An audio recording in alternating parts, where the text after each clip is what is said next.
आमदार सुरेश भाऊ खाडे यांनी मैं हूँ डॉन या गाण्यावर धरला ठेका। तासगावच्या शिवाजी युवक गोविंदा पथकाने भाजपच्या हंडी फोडून केला हॅट्रिक। आमदार सुरेश भाऊ खाडे, युवा मंच आणि युवा नेते सुशांतदादा खाडे यांच्यातर्फे पश्चिम महाराष्ट्रातील सर्वात मोठ्या दहीहंडी उत्सवाचे आयोजन सलग तिसऱ्या वर्षी मिरज हायस्कूल मिरज शाळेच्या क्रीडांगणावर करण्यात आले होते।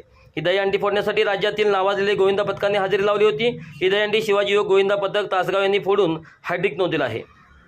यावेळी आमदार सुधीरदा गाडगे, आमदार सतीश देशमुख, जनसुराज्य शक्ती पक्षाचे प्रदेशाध्यक्ष समीरदादा कदम, मकरंद भाऊ देशपांडे, ज्येष्ठ नेते सुरेश बापू आवटी, संदीप आवटी, निरंजन आवटी, संजय बापू मेंढे, करण जमादार, भारतीय जनता पार्टीचे सांगली जिल्ह्यातील पदाधिकारी तसेच मिरज विधानसभा क्षेत्रातील सरपंच, उपसरपंच, सदस्य यांच्यासह आबालवृद्धांनी हजारोच्या संख्येने उपस्थित राहून या दहीहंडी उत्सवाचा आनंद लुटला। या दहीहंडीच्या निमित्ताने विविध सांस्कृतिक कार्यक्रमाचे आयोजन करण्यात आले होते। भर पावसातही दहीहंडीचा उत्साह कमी झाला नव्हता। सांगली जिल्ह्याचे माजी पालकमंत्री तथा आमदार सुरेश भाऊ खाडे आणि युवा नेते सुशांतदादा खाडे यांनी मैं हूँ डॉन या गाण्यावर ठेका धरला।